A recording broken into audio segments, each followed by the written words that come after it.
Hey, what's going on, guys? It's Coach Bronson here, and today I'm interviewing Natalie Grasso. Natalie is a keto coach, nutritional therapist, officially, right? Yes, we can she's say that also now. a bikini pro. She competes in bodybuilding, and she's got a whole history behind that, and we're going to get into a bunch of different things. So, hello.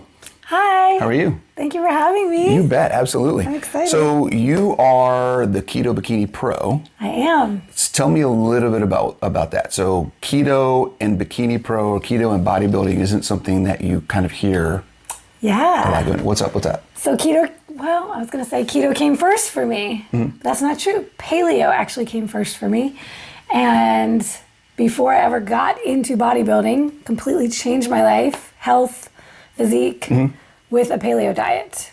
Okay. So ancestral nutrition still has a very, very strong place in my life. Right. And had a huge impact on my life, my health, my wellness, all of that. So Okay. that happened 10 years ago. So before we get into, we're going to go all over the place. So before we get into the bikini piece, ancestral nutrition to keto, how does that influence how you do keto now? I do paleo keto. Because there's a lot of different ways to do keto. Yes. So I do real food, nutrition keto. I do paleo keto, so I don't do dairy. I don't do processed, packaged keto products. I'm not seeking to replace comfort foods and make them keto. Yeah. So I was a really big thing. into the real food before I was Right. into keto. Gotcha. Okay. Yeah. Yeah, that's a big thing. I think we see it all the time, right? So both of us are coaches, so we deal with a lot of people at a lot of different places. And I actually we've talked about the difference in a successful diet not needing variety as much and not really actually being all of these crazy combinations of food and I need all this flavor and I need all this stuff. It's more about if you're focused on your health, you focus on eating real food.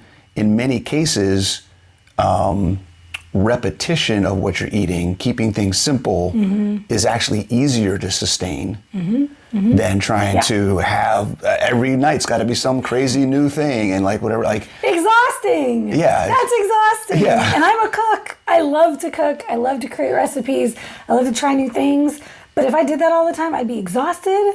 I wouldn't be able to do this lifestyle. Right. Well, then It's if you much. are tracking macros, if you are trying to keep tabs on what you're eating, then you're spending more time in chronometer than you are It's actually making your food, right? Like it's yes. just it's It would be. It's one or the other, right? It's like if that were my whole thing, I just want to try new foods all the time.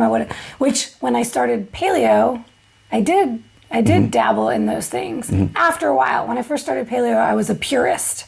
And it was because I had health issues I was trying to fix. So it was purist, it was simplistic. Yeah. And I would say the same thing for anybody trying to do a change in their body composition. Keeping it simple is going to be your best friend. Then when I started getting explorative and I tried new things and I wanted to try paleo recipes and things of that nature, I wasn't tracking macros yet.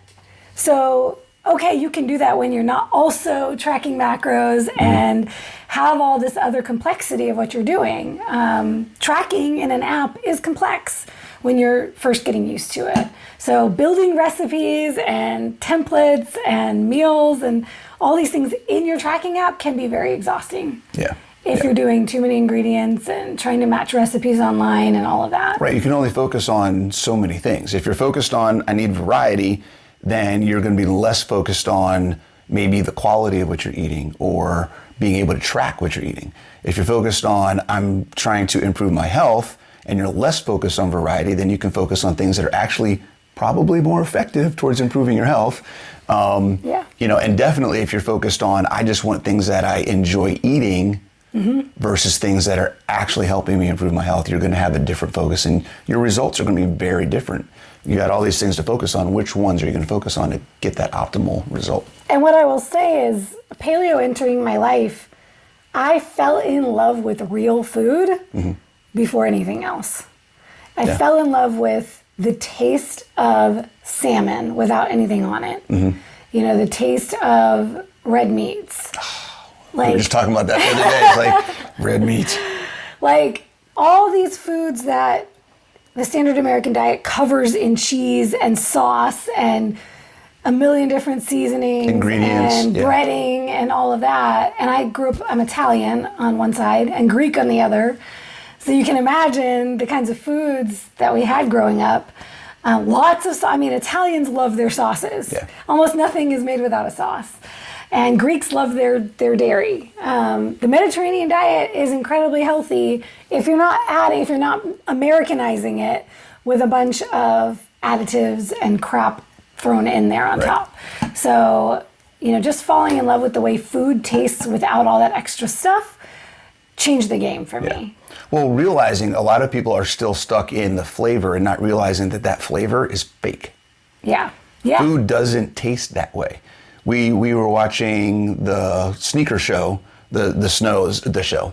So we were watching the show, and there was a component in that show where they talked about the technology that sneaker companies use to determine how the design of a shoe makes people feel.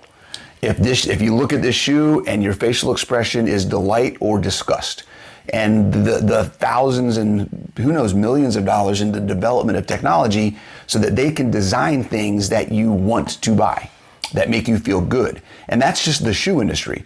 The food industry not only does that when it comes to packaging and making food look good and how they design their labels and things like that, but they also get into the biochemistry of how food makes you feel when you eat it. So they're spending millions of dollars on designing food that makes you want more of that food. That's Flavor not technology. real. It's not real. Like, that's not what our taste like. It's all fake. If you've never read The Dorito Effect, I highly recommend that book. It talks about the flavor technology and how it developed over time. And so it just gives you an insight into what these processed, packaged, highly palatable foods are, how they're hijacking us. Yeah. And by switching to a real food template, you reset your taste buds.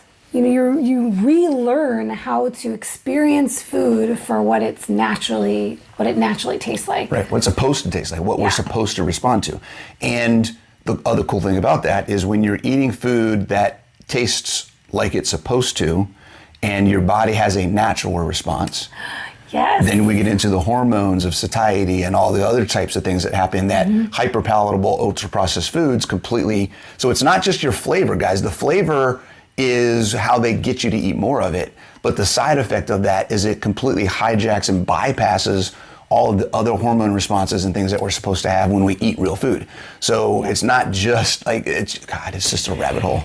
If anybody's into the intuitive eating paradigm or phenomenon, the fact is it works great when you've already changed and switched to a real food template. Yes. When you're still consuming highly palatable foods, you cannot eat intuitively. What you think is intuitive, my body needs pizza, my body needs ice cream.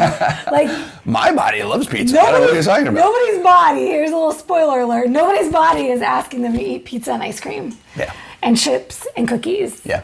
It is, so you really need something that's going to reset your body to its natural way of being. Yep. Before your body can actually tell you when people say, listen to your body. Right. It's impossible to listen to your body when you're listening to all the fake. It's a hijacked system. And that's where, a lot of people we deal with, right? I don't know what it means to be full. I don't know what full feels like. I don't know what satisfied feels like.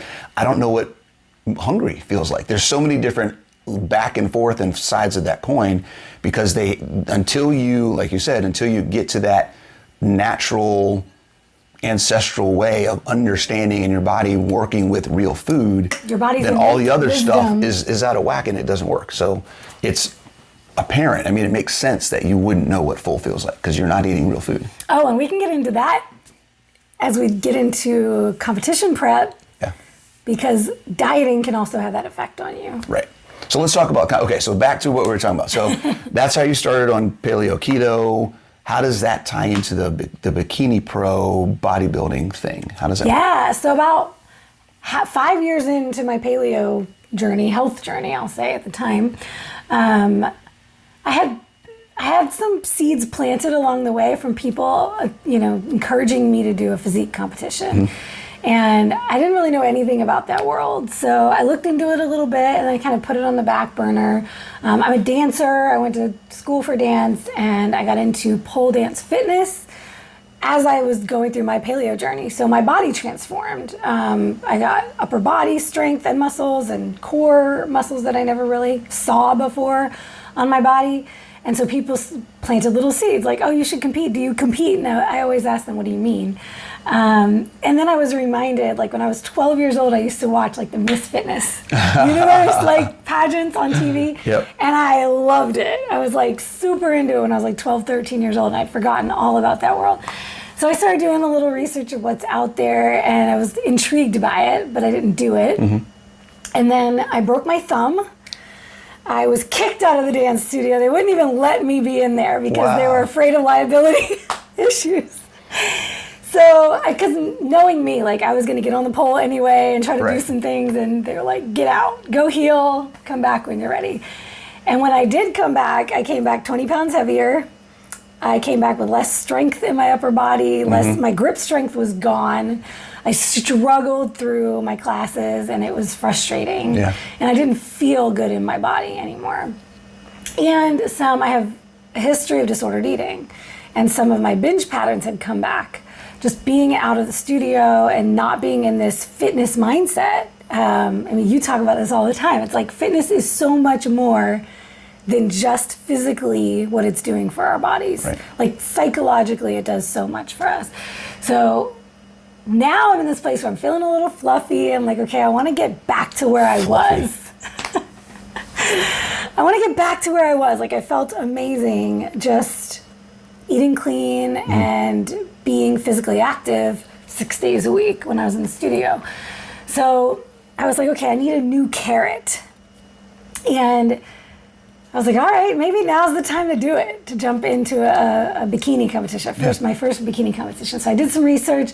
I found a natural federation online. I'm a lifetime natural athlete. I've never used PEDs or steroids or anything like that. Besides steak. The natural steroid. The natural steroid, right. Nature's steroids. I love that. We should talk about There's that. a t-shirt. I wonder if we can come up with protein. PEDs. I have a protein eating disorder. We gotta come. If you have any ideas on that one, let us know. I think that could be really cool. That could be cool. I like that. So I signed up for my first show, and I got a coach, a very traditional coach. She was like old school bikini coach. Yep. And I started training with her. She put me on a meal plan. I told her I wanted to do it paleo. And she was like, okay, no problem.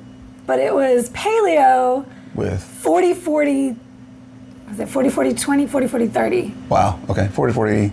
40-30-30, yep. Which is the traditional like bodybuilding macros. It's like 40% protein, 30 carbs, 30 fat. Which for anybody on paleo and keto, like 30% fat is very low for us. Not for the average population, but yeah. So, and when you think about paleo carbs, you're pretty limited. I was literally just eating a ton of sweet potatoes. And I started dabbling back into grains because it was like, well, how else am I going to get my carbs? But I have to say, I was not happy. And 4 weeks, 5 weeks in, not only was I doing all these carbs that my body wasn't used to, she had me doing 45 to 50 minutes of cardio fasted every day. In addition to, I was doing 2 a days. Cardio in the morning, fasted, 45 to 50 minutes of HIIT, interval training in the morning. Oh, wow. Before I got into my day. And by the end of the day, then at night, because I was working full time, I was doing my lifting 6 days a week. You can probably guess what happened after 5 weeks of that. Yeah, you weren't happy. Not only was I not happy, I was sick as a dog. I was in bed, out of work for another 5 weeks. It was terrible. Just beat you down. It's crashed. There's crashed and burned. Wow. So how did you get over that? Like what made you say, hey, wait a second? So or how did you find what you wanted to do? I went to Paleo FX that year at the same time that it was the beginning of my prep. And I was like, this is not working for me. I'm not enjoying this. My body is like wrecked. And I went to a talk by Menno Henselmans about metabolic adaptation. And I knew he was a bodybuilder and a statistician, and I cornered him after his talk. And I asked him about how can I do this prep, but do it paleo and not drop my fat so low, and how can I do this in a way that I know will be better for my body hormonally? Right. He said keto. He said, I think you should really look into keto. So I was like, okay, cool. I had a friend who had lost 80 pounds on keto. She found keto after I found paleo, and so shout out to Sharonda. Thank you.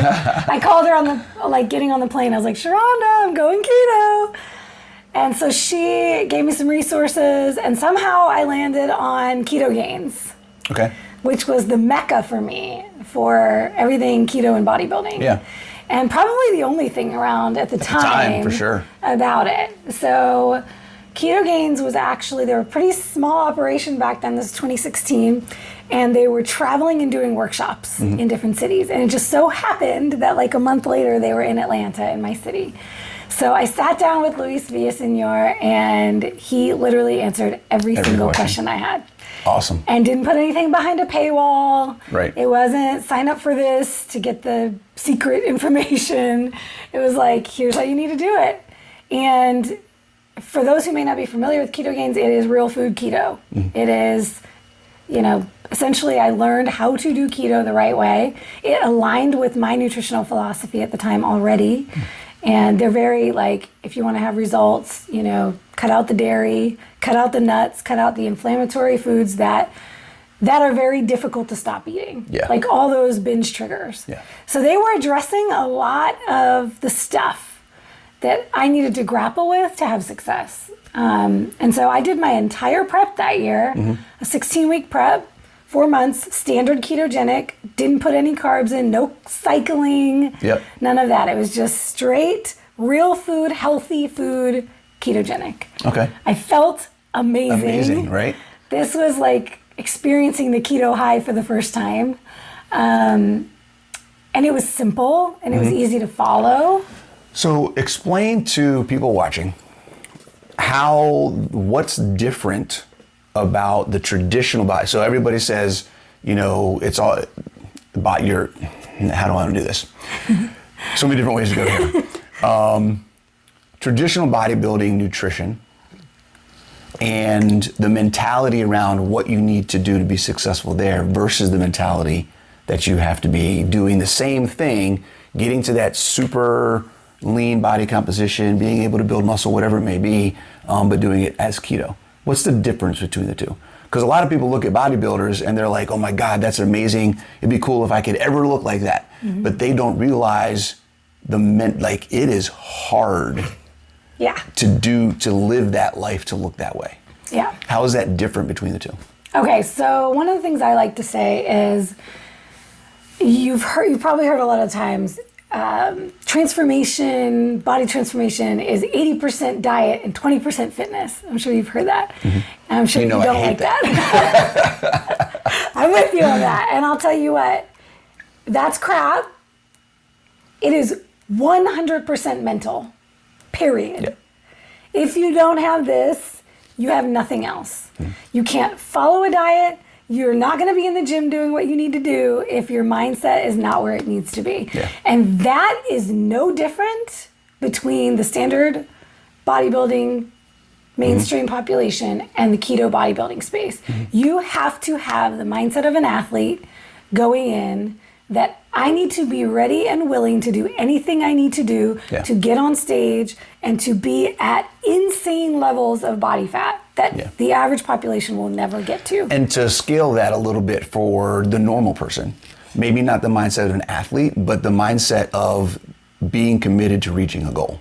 Yes, 100%. Right? So for a bodybuilder, for you, that mindset is, I'm an athlete, I'm going on stage, this is my goal. For somebody who is, I just need to be able to get off the couch and play with my kids, then that's your goal. Like, but you need to But be it's the willing to same do mentality. anything that I possibly can to get there. It is an all-in mentality of goal or bust. Yes, goal or bust.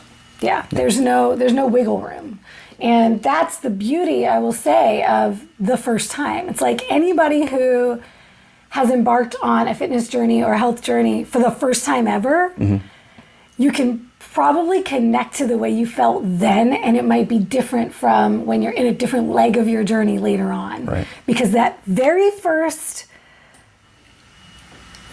I know you had this experience going carnivore, right? It's like when you're trying to get somewhere you've never been before.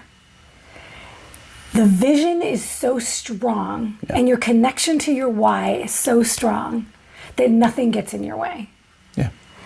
And then, well, there's levels of that, right? So it's like, here's where I want to be. And then when you actually realize, wait a second, this is actually happening.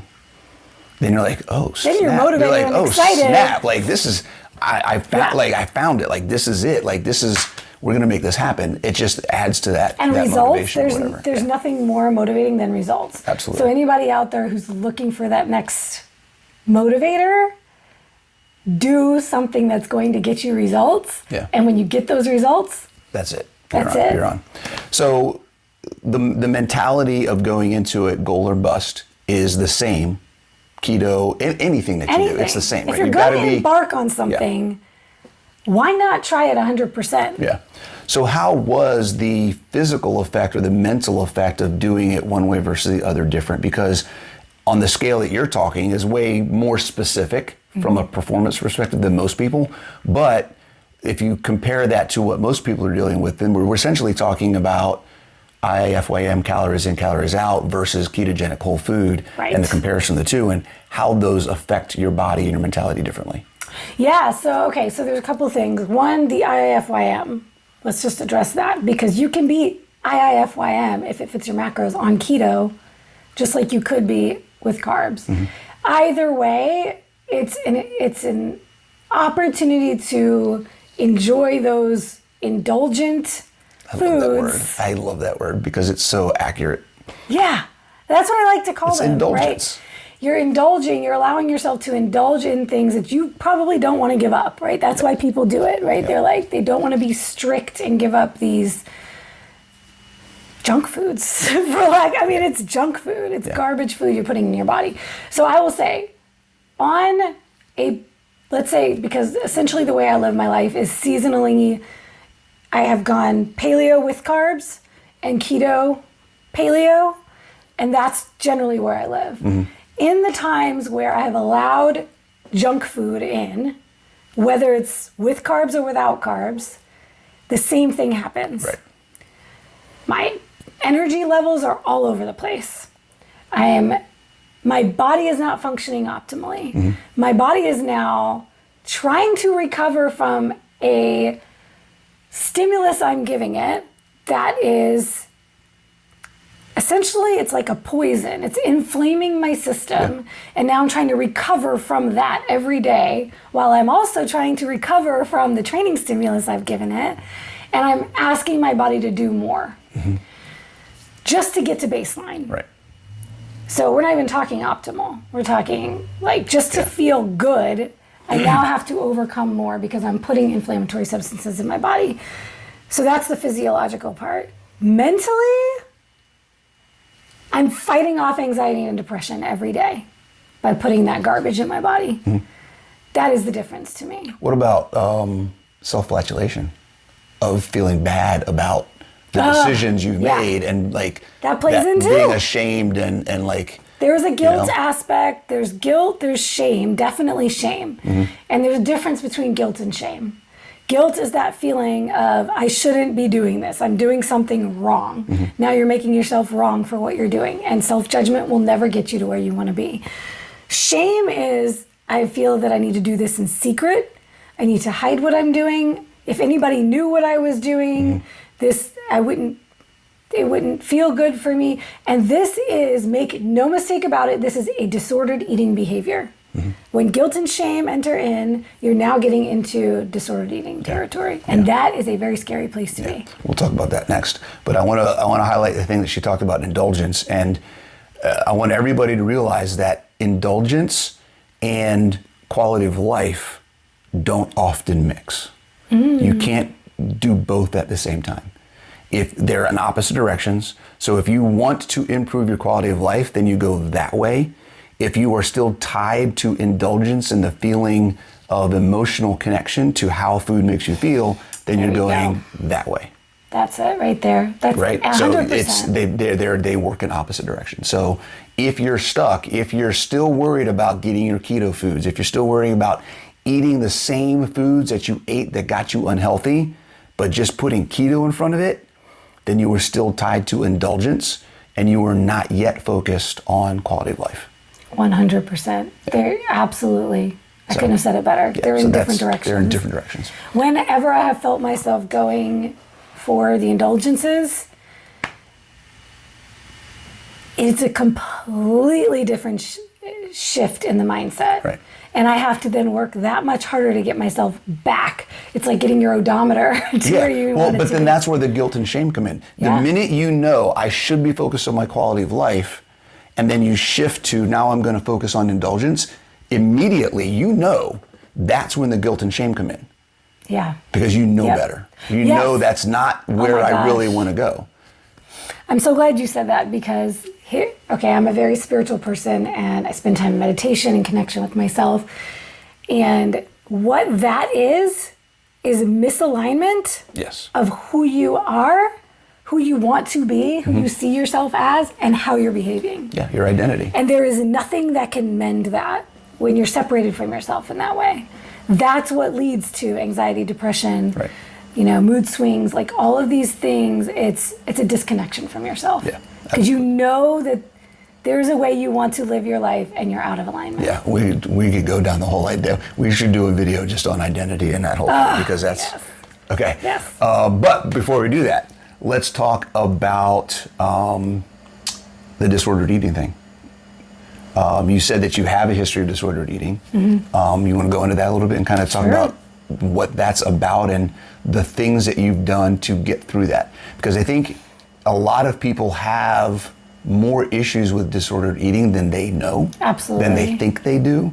And a lot of the processes that people go through in trying to change how they live their life is, again, mental, but it's understanding what's going on and how to address it. And they don't realize things that are going on. So they don't know how to address 100%. it. Right? Yep. So talk about that a little bit. Okay. So let's see. So for me, it started, I was a preteen. And it started with body image. And honestly, health class gone wrong. And I'm sure that a lot of others who have a disordered eating past can relate. That sometimes exposure to these things actually plants seeds. And that's what it was for me. You know, health class and learning about eating disorders gotcha. actually gave me fuel for my fire. Okay. It was like, oh, that's something I could do. Oh, you gave you ideas like, it gave me ideas. It did. And you know, those after school specials. Right. You know, the movies and stuff, it actually, and that's, unfortunately, that's how it happens for a lot of young girls, is it plants these seeds of, oh, that's something that might actually work for me. Right. And it's a disordered way of thinking. So highly recommend anybody with disordered eating tendencies actually see a therapist. And I have opinions on therapy specifically for disordered eating and dietitians' take on it and all that, but what I will say is it is a disordered way of thinking. Yeah. So it's very important to speak with a mental professional on that. Everything starts here. Yeah. If you try to address it with just the diet and just the strategies, you're still going to be stuck in it. So you really have to attack it from both sides. So I started there as a preteen. It was like, tried to just starve myself. And that did not work. And I was ravenous. And then I would find myself just getting into the family pantry, junk food stash, and just eating whole boxes of things and trying to hide the evidence. And so this is where I say, like, that guilt and shame stuff that's what lets you know that this has crossed the line. Yeah. And it's in dangerous territory. So, but it had a lot to do with self-worth at that age, and not really understanding where my self-worth came from, and just a lot of the adolescent stuff that we all go through. Yes. And all the other stuff. Yeah. Yeah. And being in a new place, we moved. Not being comfortable in your body. Like Jordan, we just listened to Jordan Peterson. He's like, nobody's comfortable in their body when they're teenagers. Oh my God, like, especially when you're 12 years old. Are you kidding me? And we moved from the north to the south. So it was just like a lot of culture shock, a lot of not knowing who I was, identity, right? And so that's where it all started. And it went all the way through my junior year of college, when I just had... It was a spiritual thing. It was a spiritual and a really close friend of mine catching me in the act. So mine went from anorexia to binge eating to bulimia. And it was on and off all throughout those years. It wasn't like clinical. I never went to inpatient facilities. And there are clinical characterizations of what it means to be diagnosed. Right. So I was never diagnosed. I never sought therapy back then. I never told anyone except for, people who caught me. My sister caught me when I was in middle school. And so I stopped for a little while. And then, anytime I got into a situation where I could hide it again. Right. And then one of my closest friends in college caught me, and we had literally it was she prayed with me that night. So now I got to shout out my other sorority sister, Talia, because she really kind of saved me in that moment in more ways than one. And so I stopped cold turkey after that. I made a promise to God that I would never purge again. And the binging leads to the purging. So to really get rid of the purging, you have to get rid of the binging. And ultimately, just making it was making a commitment. It's the same thing with when you commit to a diet and you commit 100%. You're like, everything behind me, there's a reason enough for me to commit to this, and that's it. Yeah. There's no wiggle room. There's no doors open. There's no road back. Yep. So that's what I did at 19 years old. And then it just really didn't crop up again to that level. But the disordered eating, and this is the thing, there's eating disorders and there's disordered eating. And I would agree with you. I would say the grand majority of the population today has some element of disordered eating. Because essentially in society and in families and in cultures, food has gotten such an important role in our lives. And there's some beautiful things about the important role of food, but it has gone really far. It has gotten into our psyche. It has gotten into our identity. It has gotten into so many things. It has become a coping mechanism. And that's where, all of these little disordered patterns can come up. Disordered thinking leads to disordered patterns. It's what food does for me beyond what it was designed to do for us. Beyond nutrition. If it's beyond nutrition, then that's what food is for. Nutrition. Yes. It's not about, this family get-together is about what we're eating. No, this family get-together is about the family getting together. There there doesn't need to be food there, technically. In that sense, I would even say, and I'm not a believer in food is only fuel. We shouldn't be enjoying our food. It's only to do this for our bodies. I know, I enjoy my food. Right. And so, but I think look at the beauty of history and culture.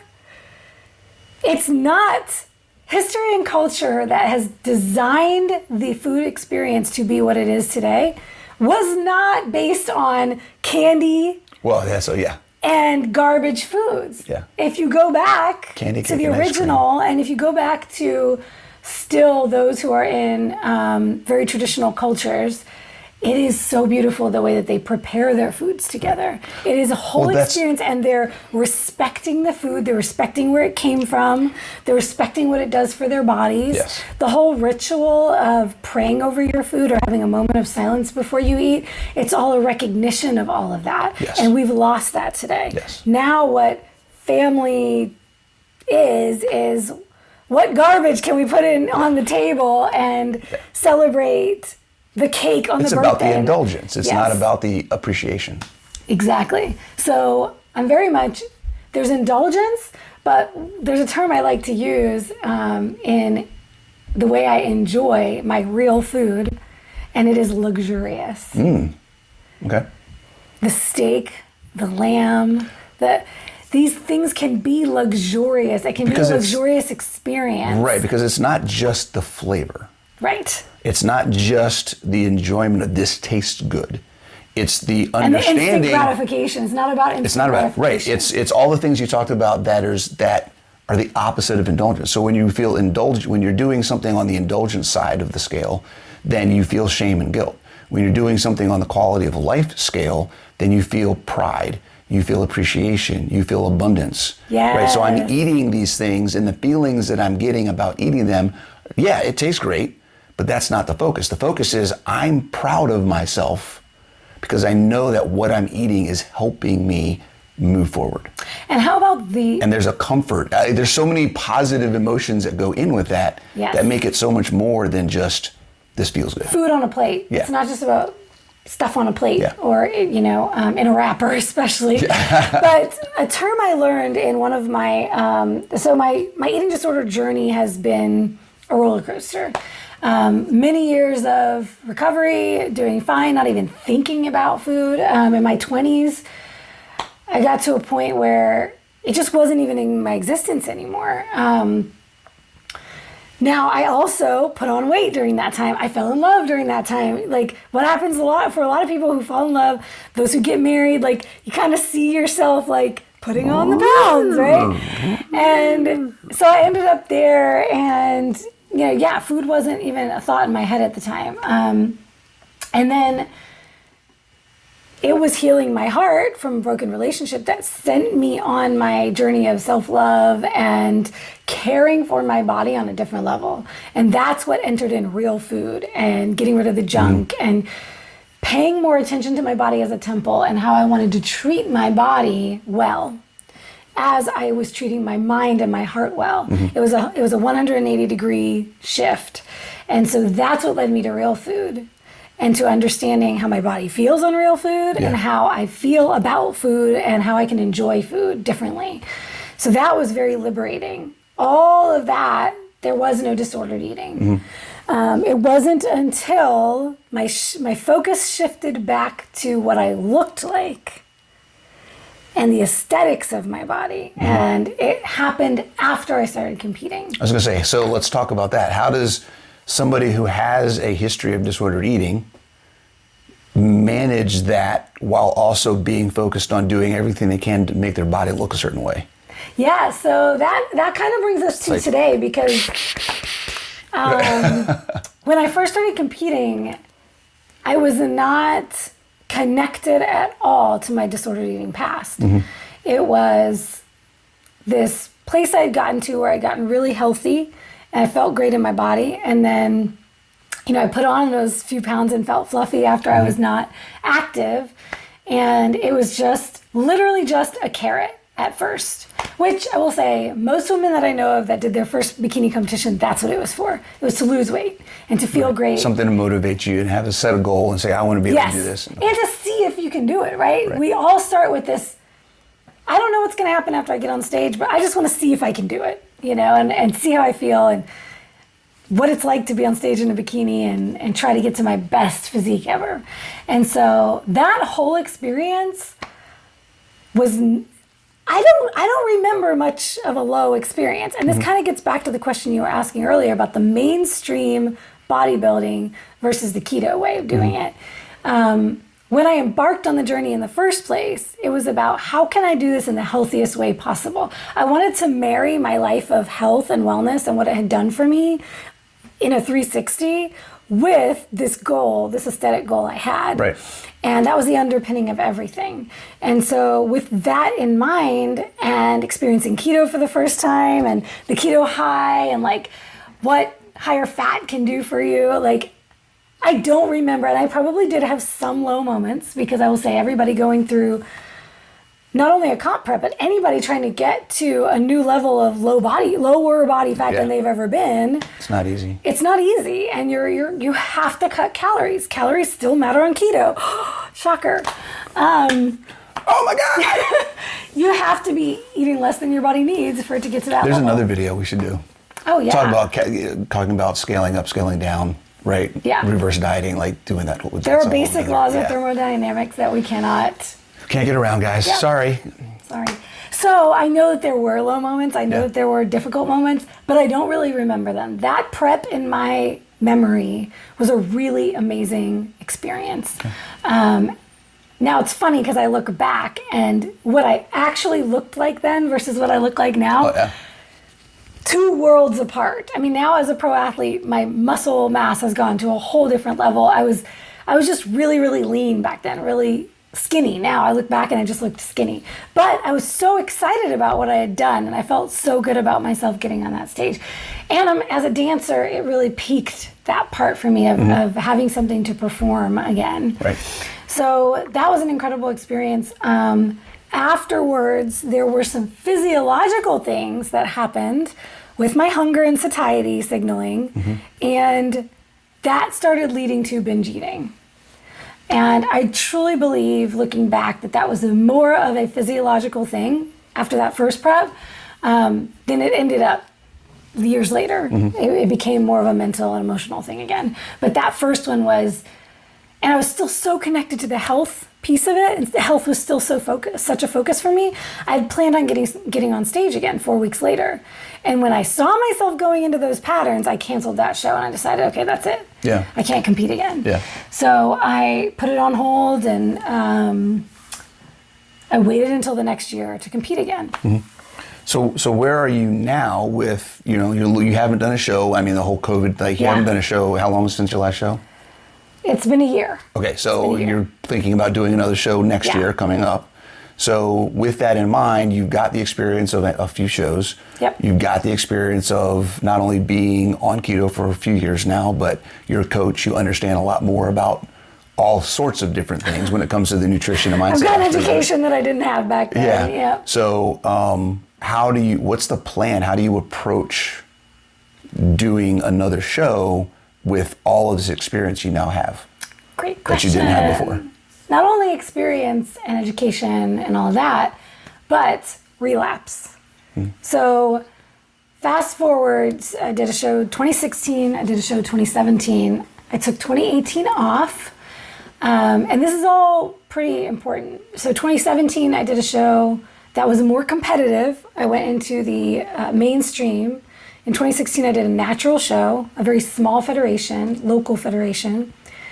And then in 2017, I took on the NPC and I decided to do a mainstream show, much larger show, much more pressure, different caliber of athlete. And the binge eating had come back in between, so I took a little time off. But then January of 2017, I'm like, that's it. The way I'm going to attack this is do another show, which I'll tell you now. With the disordered eating pass, that is not the way to go about it. Yeah. So I did a 5-month prep, I think, that year, a 4 or 5 month prep again. And boom, after that show, new low, emotionally, mentally. Not only did I do that show, without yet having a coaching credential, I took on a client. And that added a whole other level of complexity. So now I have a lot going on mentally and emotionally that I didn't have going on from the first show. When I came out of that show, I was in a really bad, dark place in terms of body image, in terms of how I saw myself. I couldn't even look at my show pictures for 6 weeks after the show. A lot of body dysmorphia, which I will say most athletes in the bodybuilding space, mainstream or not, everybody's going through that. Yeah, not even bodybuilding space, and most people in general. Yeah, but in bodybuilding, I'll tell you what, after a show, it will happen to you, 100%. 100% it happens to all of us. So very important when you're competing is you have to have a post-show plan. Really important to have support system around you, a good coach who can reverse you out of a show. I didn't have that. I coached myself my first 2 shows, and I took on a client. It was just a nightmare situation. Yeah. So I worked with a binge eating coach after that and got into the mental, emotional, and physiological things that I needed to address to heal that. And then I took a whole year off competing. So 2018, I worked with a naturopathic functional doctor in my area, worked on gut health, hormone regulation, like just getting everything back to optimal levels before I considered competing again. I knew at that point I wanted to go pro. So I knew I needed to take a nice long off season, nurture my body, heal my body, and heal my mind, which I did. By the time I was ready to compete again in 2019, once again, I was just in a very comfortable, safe place, mentally, emotionally, physically. And I was ready to go all in. And I went all in, and I got to a whole new level aesthetically and mentally. I mean, I don't, to this day, I still feel that was like that was the peak performance, like optimization that I got. So that was the year I got my pro card in the WBFF, took on a new federation that fit my personality more, fit like the performance aspect of the stage that I loved, and was not, it was not all about aesthetics. There were so many WBFF. There was a little performance aspect, a little presence on stage, things like that. Stage presence and things of that nature. So it was a lot more fun. So coming out of that show, I planned on making my pro debut at the beginning of 2020. And I don't have to tell you the rest. Shows just got canceled all year long, rescheduled all year long. At the same time, I was stepping out of a professional career and into coaching full time. So just a little bit of my life was changing. And in lockdown, living by myself in a 1-bedroom apartment in the city, and never saw this coming. But after 19 years, I had a bulimia relapse, like full on 6 months of binging and purging regularly, from about May of 2020 to, I would say October, because October was when I was like, I've got to do something about this. I reached out to therapists. I went on spiritual retreats. It was just all these things I needed to do. And I moved home with my parents. I moved home with my family because I just needed people around who loved me. Yeah. And I knew I couldn't live alone, and I knew that would just drive the shame spiral much deeper. But the other thing that a lot will probably be surprised to hear that actually got me out of that spiral was getting on stage again. And so what I knew something about myself. I knew that when I commit to something, I commit 100%. And I knew that if I did a show, I would not binge because I didn't want to purge, and I needed to get on stage. How was having that goal this time different than having that goal last time where it didn't help? Yeah, totally different. It's what was the difference? Wow. It's hard to place. Like, I think that the difference was in my intent. Okay. In the intent. When getting on stage in 2017 that sent me into a spiral was all about an aesthetic goal. It was all about getting lean again, even though I wanted to stop binging, and part of it was like to stop binging. The real goal, if I'm being honest, was getting lean again. Yeah. This time, I had pretty much maintained maybe 10 pounds above stage weight, so I wasn't worried about getting lean for the show. Matter of fact, you're bringing me back. Matter of fact, I switched categories to wellness, which was a brand new category. Which is less lean.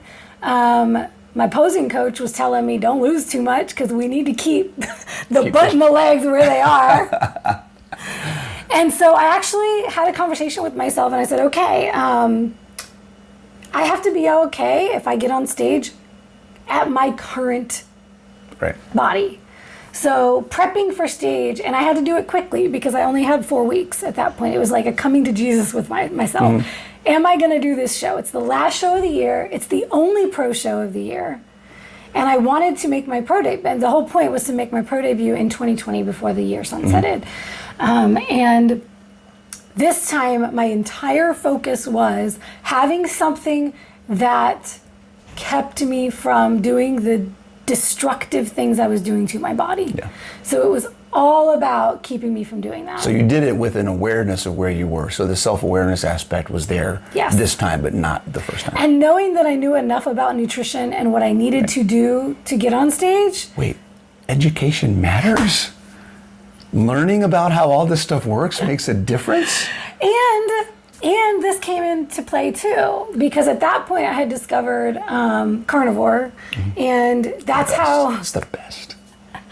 That's how I would use, that's what I used for my peak weeks. So every time I did a peak week, I went carnivore. And every time I did a peak week, I felt amazing. I didn't feel the way a typical athlete feels on peak week. Yeah. It's like death week for most carb-focused athletes, because they're taking carbs out for the first time ever, and they're not increasing their fats, and they feel like garbage. Yeah. And then they put them back in to like fill back up, and it's a nightmare. And they play with their water, and they play with their sodium, and I don't do any of that. I just do what I always do, and I just take the veggies out. And I feel amazing because I'm not having any gut issues, which is still something I've always struggled with, and I still struggle with.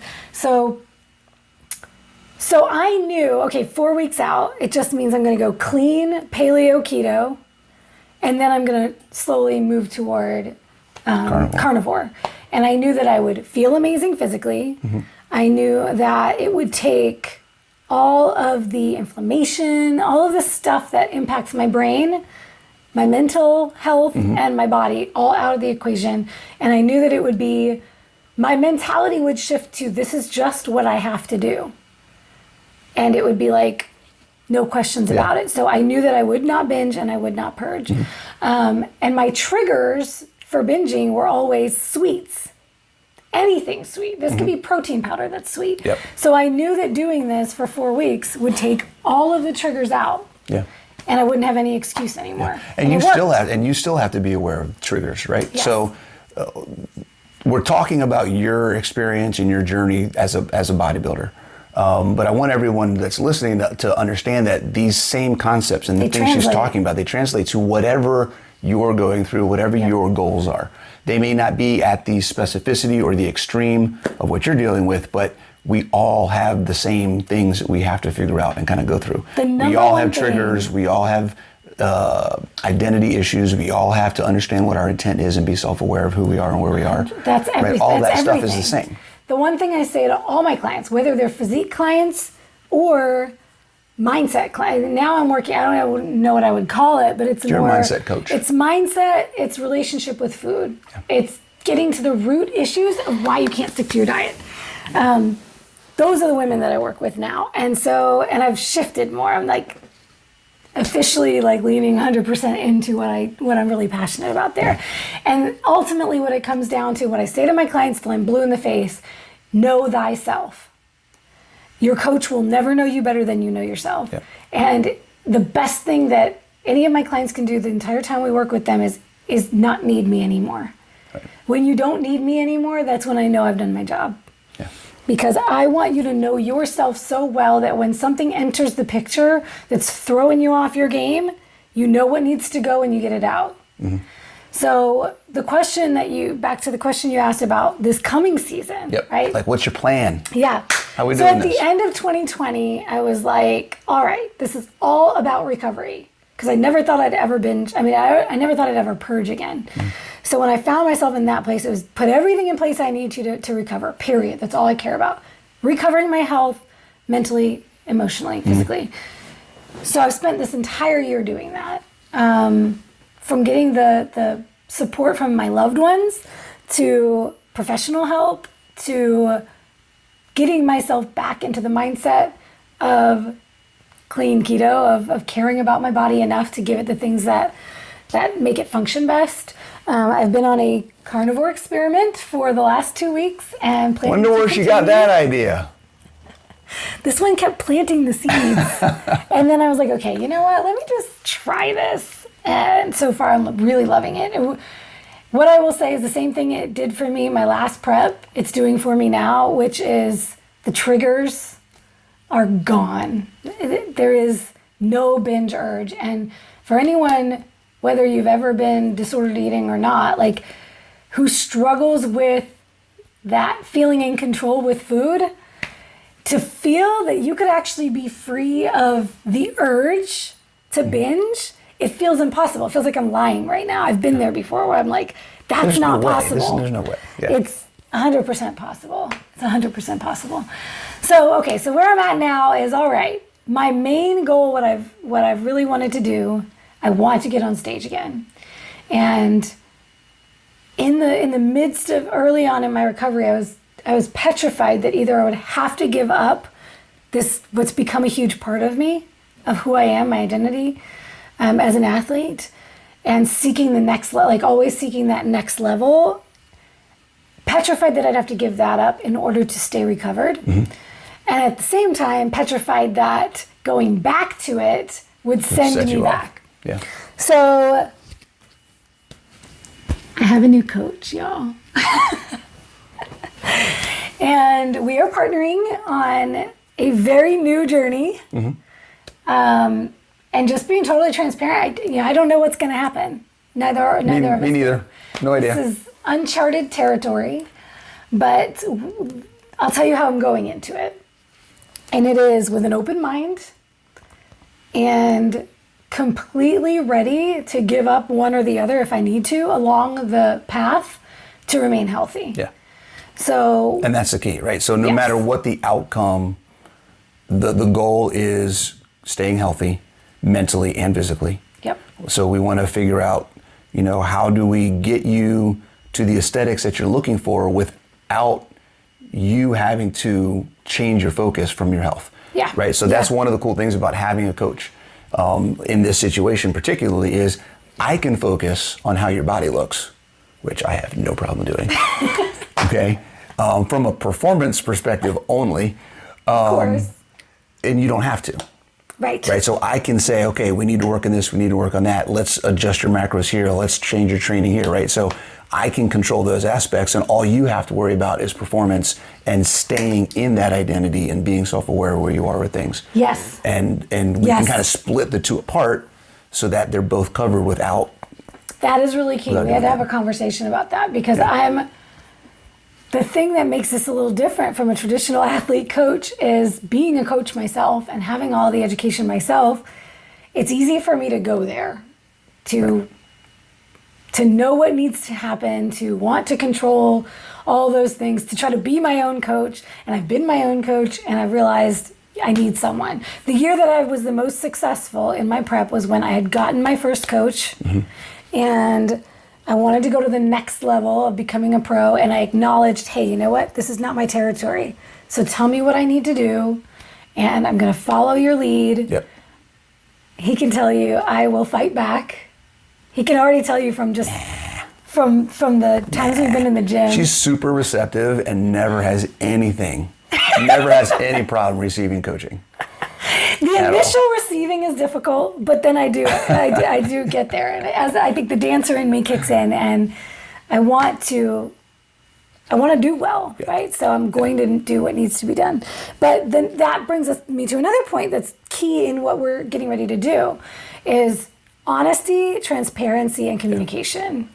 That we both acknowledge we're going into uncharted territory. We're just constantly going to talk about it. Like, what's really going on for me? Yeah. If you have a coach, if you're working with somebody and you don't feel like you can actually be honest and open with them, you need to find a new coach.